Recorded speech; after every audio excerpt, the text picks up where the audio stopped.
매주 수요일 찾아오는 다크한 남자 주간 사건 사고 소식을 알아보는 베프의 촉입니다. 배상훈 프로파일러 모셨습니다. 어서 오십시오. 안녕하세요. 네, 요즘 잘 지내고 계세요? 예. 지선 끝나고 어떠셨어요? 뭐 얼마 안 됐지만 끝난지. 저는 지선하고 관련이 없는 사람입니다. 아, 지선한테는 투표 안 해요? 아, 지선 투표했습니다. 근데 왜 관련이 없다 그래요? 제가 출마한 건 아니니까. 아, 그래요? 자, 요즘에 돌아가는 이 민주당의 상황 어떻게 생각하세요?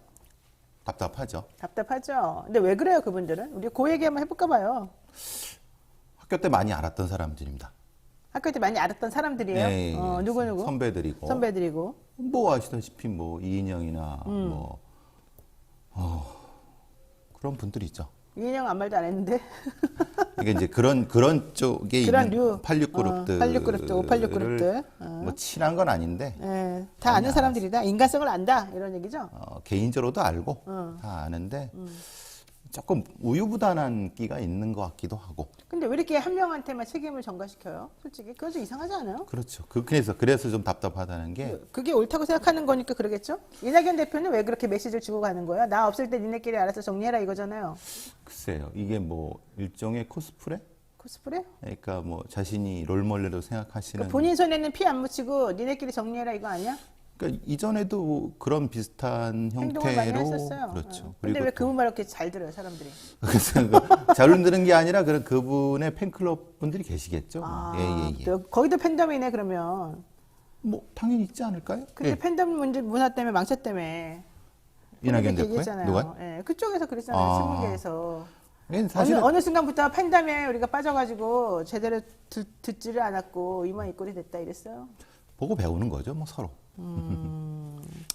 자, 그런데 어쨌든 한 명한테 그렇게 책임을 전가시키는 거는 또 다른 뭐 심리적인 이유 이외에도 개인적으로 무슨 전략 같은 게 있기 때문일 거다. 그렇죠. 이렇게 보는 거죠. 당연히 전략이죠. 거기서 전략은 뭘까요? 왜냐하면 어쨌든 지금 상황에서는 유력한 사람들을 일종의 물타기 형태로 해서 만들어야지 본인의 입지가 나타나는 그건 뭐 일반적인 정치인들의 특징이니까요. 그렇군요.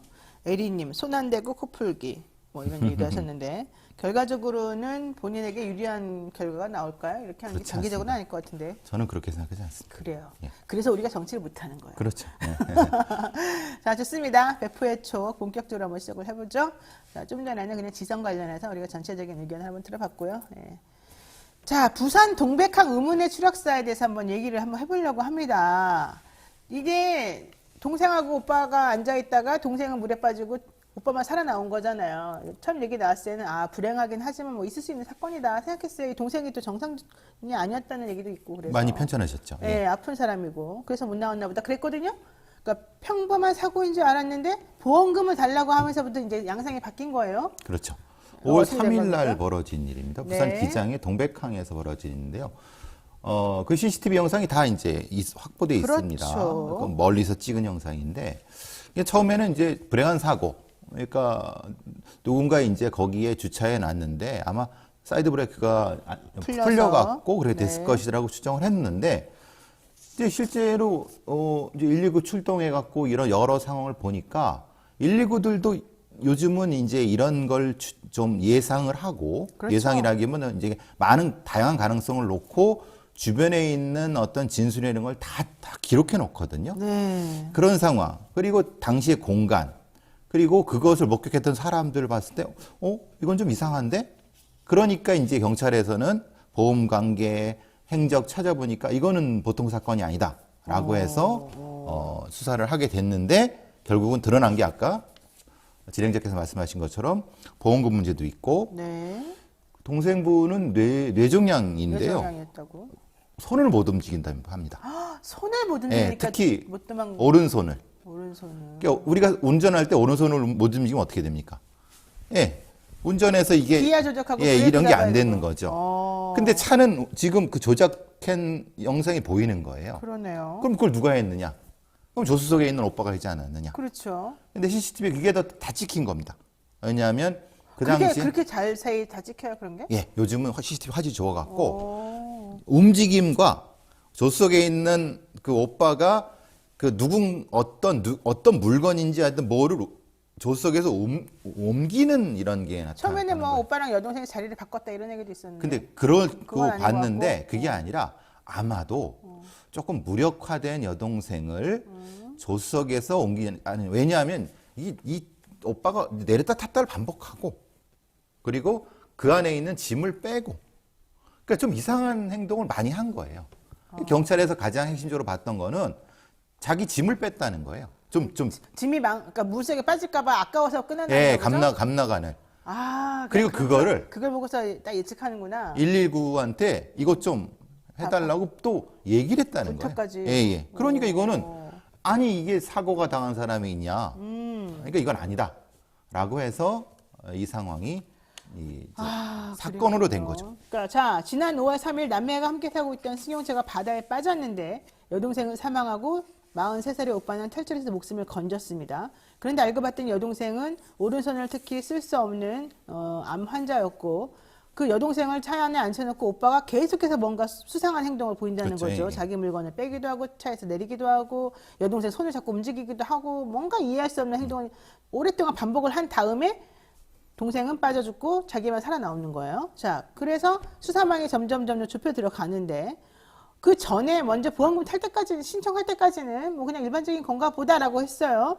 그런데 알고 봤더니 이미 15일 전에도 그런 똑같은 종류의 추락 사고가 하나가 또 있었더라. 그렇죠. 이 집안에 그때는 여동생 본인의 본인의 차로. 본인의 차로 바다에서 하필 또 그것도 그렇게 됐는데 근데 그건 미수였죠, 그때. 미수였어. 그러니까 그때는 이제 별일이 없었던 거죠. 차만 망가지고. 차만 망가지고. 근데 지금 발생했던 경차는 이 여동생 본인의 차도 아니고. 그러니까 일부러 경찰에 태운 거죠, 지금. 그렇죠. 빠지기 쉽게. 왜냐하면 이제 아시다시피 이제 그 다른 그 큰 좋은 차들은 좋은 차라는 표현은 그런데 좀 큰 차들은 중형차들은 네, 안 중형차들은 움직여요. 여러 가지 사이드나 이런 것들 안전장치가 많습니다. 네, 그렇죠. 근데 경차는 비교적 그런 장치가 덜하기 때문에 어떻게 보면 범행에 유리한 경우가 많죠. 그렇죠. 그러니까 근데- 물에 미끄러져도 딱 건져내기 어려운. 그렇죠. 중단시키기 어려운. 그런 형태고 왜냐하면 또 경차는 한번 들어가면 평형 유지가 안 됩니다. 그래서 이렇게 뒤집어지기 뒤집어지고. 때문에 사실은 그러면은 좀 위험한 상태가 될 수 있고. 그렇죠. 근데 지금 이 차는 사실 이 차는 이 남매의 차가 아닙니다. 남의 거예요? 빌린 거예요? 오빠의 내연녀의 차입니다. 그러니까 그 같이 이번에 공범으로 물렸던 예, 예. 여자분이죠? 구속된, 예, 예. 구속된. 그래서 이게 가능한 일이냐? 여동생 본인의 차가 1차 사고가 있었고 거의 한 달 뒤에 보름 뒤에 또 이랬다고 하면 이거는 우연일 수 없다 이런 그렇죠. 거죠. 솔직히 거기 왜 가겠어요? 무서워 예. 죽겠는데. 어쨌든 보름 전에도 비슷한 추락 사건이 있었는데 살아났던 사람이 굳이 또 더 그보다 위험한 차를 타고 거기 간다는 것 자체가 이해가 안 가고 보험 차량을 변경시키고 여동생의 보험 한도를 증액하고 수령인을 수령인을 자기 오빠로 오빠로 한 변경하고. 거예요. 여기가 이제 핵심이죠. 그렇죠. 한도를 증액할 수는 있어요. 그렇죠. 보험 차량을 변경할 수는 있죠. 그렇죠. 근데 보험 수령을 자기로 했는데 그 차의 주인이 자기의 내연녀라는 거예요. 어허. 동생은 그 사람하고 아무 관련이 없죠. 게다가 예. 여동생은 건강 상태가 매우 좋지 않아서 보호가 필요한 사람이었다는 것. 근데 그 사람이 운전석에 앉아 있었던 거예요. 그렇죠. 어떻게 그 사람이 운전하겠어? 자기가 해야지. 그렇죠.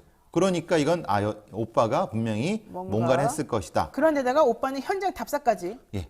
현장 답사를 그 전날도 전날? 하고 부산에 있는 여러 이런 비슷한 공간을 많이 돌아다녔다고 봅니다. 아, 그것도 내연녀랑. 어디가 괜찮은가 하고 예, 예. 현장을 찾아낸 거군요. 예. 그리고 그 차를 가지고 실험도 하고. 실험도 하고. 예, 예. 허, 대단한 사람이네. 예, 그래봤자 1억 7천 아니에요 보험금? 아니, 요거는 이거 이제 다른 큰 거고. 거예요? 예, 이건 액수가 더 많습니다. 아, 그러니까 요 차 똑같은 차를 내연녀의 차를 가지고 그 전날 와서 그 이제 실험이라는 게 뭐냐면 네, 경사로에 있을 네. 때 사이드 브레이크를 왼손이나 그런 걸 풀 수 있거나 아니면 이런 상태가 다 찍혔습니다. CCTV. 네. 그러니까 이 오빠라는 사람은 네. 그 CCTV에 있다는 거를 못 느꼈을 수도 있겠지만은 몰랐나? 예. 게다가 해경이 확인을 해보니까 본인의 짐을 미리 빼놓는 장면, 50분 후에 추락 사고가 난 거, 근데 구급대원을 향해서도 동생 빠진 건 신경도 안 쓰고 본인의 짐부터 먼저 찾아달라고 그러니까요. 그런 거 다 너무너무 이상했었다. 예. 이래가지고 해경이 의심을 한 다음에 실험을 해봤다면서요. 예. 그랬더니 무슨 결과가 나왔습니까? 조수석에서도 이 사이드 브레이크를 풀면서 약간 전진시키는 그 실험인 거죠. 아, 그러니까 오빠는 조수석에 앉아 있었고 실제 운전은 동생이 했으니까 이 사고는 전적으로 동생이 낸 거다라고 하려고 했는데 그래서 혜경이 실험을 해보니까 똑같은 차를 가지고 해보니까 조수석에서도 예, 조작이 얼마든지 가능하다. 조작이 가능하더라. 아마도 상체를 숙이고 손으로 뭐 하는 그거를 반복해서 했나 봅니다. 그렇군요. 자, 그래서 이런 증거들 때문에 일단 내연녀하고 둘이 내연녀는 공범으로 그리고 또 이 오빠는 정범으로 지금 살인 혐의로 구속영장이 청구되려고 한 건데, 오빠가 죽었어요? 그러니까 영장실질심사에 오빠가 안 나타난 겁니다. 네. 내연녀 나타나서 구속이 됐고 네. 그리고 좀 도주를 한 거죠. 그렇죠. 도주를 했고 지난주에 어느 그 금요일 날? 예, 네. 어느 골목길에서 차 안에서 사망한 채로 발견됐다. 세상에. 야. 근데 이제 타살의 흔적은 없다라고 하는데 사실 그것도 몰라요? 미심적인 면이 많이 아, 있죠. 이 오빠도 자살이 아니라 타살일 수가 있는 거예요? 왜냐하면 지금의 해경의 수사선은 네. 오빠와 내연녀에 한정돼 있습니다. 그렇죠. 근데 이제 용의자가. 예. 다른 보통의 이런 뭐 보험 살인은 보면 설계사고 연결되어 있나? 예, 그렇죠. 다른 공범이 보통은 있습니다. 그래서 거기까지도 확대를 해야 되는데 거기까지 어떻게 할지 아직은 모르겠습니다만은 면밀히 수사가 필요하죠. 그래요. 지금 우리 프로파일러님께서는 또 하나의 가능성을 얘기하신 거예요. 우리 사실 보도상으로 봤을 때는 이 오빠는 자기에게 이제 수사망에 좁혀오고 재판을 받을 것 같으니까 겁이 나서 자기 스스로 목숨을 극단적으로 끊은 것으로 이제 사실은 다 알려져 있었었는데 지금 베프님 얘기는 안 그럴 가능성도 우리가 한번 좀 주목을 해봐야 된다. 예. 그리고 다른 제3의 공범이 있을 가능성도 생각해 봐야 된다. 여기까지 지금 얘기를 해주고 계십니다. 아, 그럴 수도 있네요. 자, 그런데 사건 수사하다 보니까 점점 놀라운 사건들이 많이 나왔어요. 2021년 7월, 그러니까 작년 7월에 부산 강서구에서 서낙동강, 여기에서 또 한 분이 빠져서 사망한 일이 있었었는데 알고 봤더니 그 사람이 이 남매의 아버지더라. 예, 70대의 70대의. 이 남매의 부친이신데 아버지도 결국 보험금이 있었더라. 1억 7천만 원. 그리고 그걸 수령을 했습니다. 네네, 이건 그냥 그렇죠. 일반 변사, 그러니까 저기 뭐 사고사로 사고사. 처리가 됐는데 네. 문제는 이 부친의 몸에서 발기됨이 발견됐다는 겁니다. 어머, 수면 유도제. 예. 그러니까 어머, 정신이 없이 그냥 자기 몸을 제어할 수 없을 정도의 약이잖아요. 약이죠. 근데 그 양이 소량인데 양이 문제는 그분이 어떻게 돌아가셨는지는 모릅니다. 왜냐하면 이미 빠진 후에 이 아들에서 신고된 건데 아들이 거짓말을 했습니다. 뭐라고요? 왜냐하면 아버지가 저렇게 들어가셨는데 나는 사실은 거기서 헤어지고 딴 데로 갔다라고 했는데 10분 뒤에 CCTV에 거기에 있는 게 찍힌 거예요. 근데 여기서 왜 수사를 진행하지 않았느냐? 네. 그때는 설마 아들이 아버지를 죽였을 거라는 생각은 못 했고 그래서 그냥 사고사 종결을 했는데 1년 뒤에 지금 보니까 이게 보통 사건이 아닌 거예요. 당사자가. 세상에. 그러니까 이런 보험 살인 사건이 과거의 사건이 다시 리뷰되는 것이 그때는 그냥 대충 사고사로 처리가 된 게 결과적으로 보니까 보험 살인에 연결성이 있더라. 결국은 아버지도 졸피된 문제가 있고 보니까 살해했을 가능성도 충분하다. 살해했다는 게 말하자면 수면주들을 먹인 후에 그냥 밀어놓으면은 죽게 만든 거죠. 아우, 너무 끔찍하네요. 왜 자기를 키워준 부모님한테 혹은 자기랑 같이 자란 형제자매한테 이럴까요? 아우, 아무리 돈이 그렇게 좋을까? 자, 그런데 이은혜 계곡살인 사건도 사실 있었잖아요. 네. 근데 그것도 역시 보험 관련 사건하고 연결이 되는 거였습니까? 그렇죠. 이건 보험 관련된 부분이 있죠. 어떤 거가 그러죠? 네, 이은혜의 이 관련된 앞쪽, 그러니까 이은혜가 그 이전에 다른 대상을 상대로 해서 했던 여러 가지 일종의 가스라이팅. 남편이나 남자친구 이런 분들? 예. 특히 남자친구 관련된 부분에서 있을 수 있다. 그래서 수사는 그쪽까지도 연결이 되고 있는 거죠. 그래서 지금 우리가 관심 가져야 될 게 바로 보험 사기 관련된 부분이에요. 그렇죠. 요즘에 사실 저는 보험을 들으라고는 하는데 들기가 좀 찜찜한 게 이런 것도 있겠지만은 보험회사에서 보험금을 잘 안 줘요. 그렇죠. 조사한다 그러고. 근데 보험회사도 그럴 만한 게 자꾸 이런 일이 벌어지잖아요. 그렇죠. 그리고 증액을 자꾸 시켜요. 그 짧은 시간에. 왜냐면 보험금을 걔도 내기 싫으니까. 그래가지고 갑자기 큰 사고가 벌어진단 말이죠. 우리나라에 지금 해마다 이런 보험 사기로 문제가 생기는 경우가 꽤 많습니까? 보험 사기 적발 인원이라는 게 이제 금융감독원에서 2017년도 8만 볼까요? 3천이었는데 화면 자료 화면 같이 볼까요? 8만 3천이었는데 2020 작년 같은 경우 9만 7천이니까 와, 저렇게 많아요? 보험 사기로. 그렇죠. 와, 입건 전에 사람들이? 그럼 거의 10만 명이네, 이제. 그렇죠. 그 다음 거 보시면 액수를 보시면은 네. 거의 1조가 사기. 다 돼가고 있습니다. 9,434억 예, 예. 원이요? 1조 정도. 그러네요. 근데 요거는 적발. 그러니까 말하자면 적발된 것만? 예, 된 것만이라서 암수 범죄가 상당하다. 암수 범죄라고 하는 건 드러나지 않은 예, 예. 그런 범죄. 그러니까 이런 거죠. 네. 보험회사랑 이게 청구인이 일종의 타협을 하는 겁니다. 서로 중간지대에 있어서 그래서 타협을 해갖고 적당한 액수를 주고받는. 물론 이제 보험사에서는 제 말을 아마 부정하실 겁니다. 그런데 네, 네, 네. 실제 부분은 이게 그런 중간 영역이 존재한다. 그렇군요. 그래서 이제 문제가 된다는 거죠. 그러니까 보험 사기 조사하는 사람들이 원래 보험사의 SU, IU.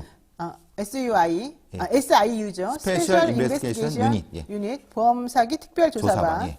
근데 이 사람들은 보통 전직 경찰들이 많이 대부분, 이제 이거 예, 예. 하는데 문제는 조사를 할 수 있는 실질적인 권한이 또 없다 보니까 본인의 감으로, 과거 경험으로 이랬을 것이다라고 생각하고서 이제 추측에 의해서 수사를 하다 보니까 좀 정확하지 않은 부분이 있을 수 있고 그러다 보니까 오히려 보험 사기 친 인간들하고 타협을 본다. 타협 보고 좀 비극입니다만 그 사람들이 또 관련된 범죄를 받아서 나눠 먹기도 하고 그러나요?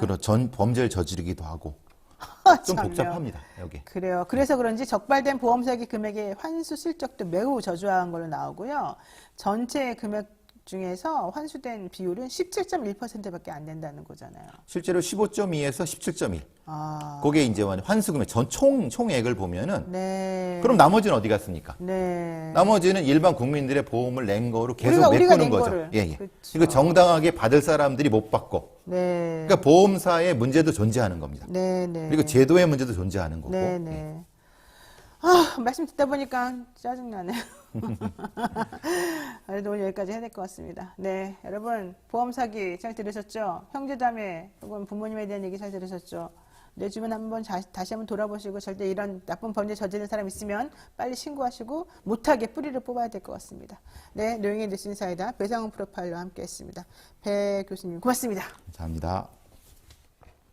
네, 오늘 노영의 뉴스인사이드는 여기까지고요. 내일은요 신장식 김필성 변호사와 함께 이슈 삼합 준비되어 있습니다. 내일 만나겠습니다. 고맙습니다.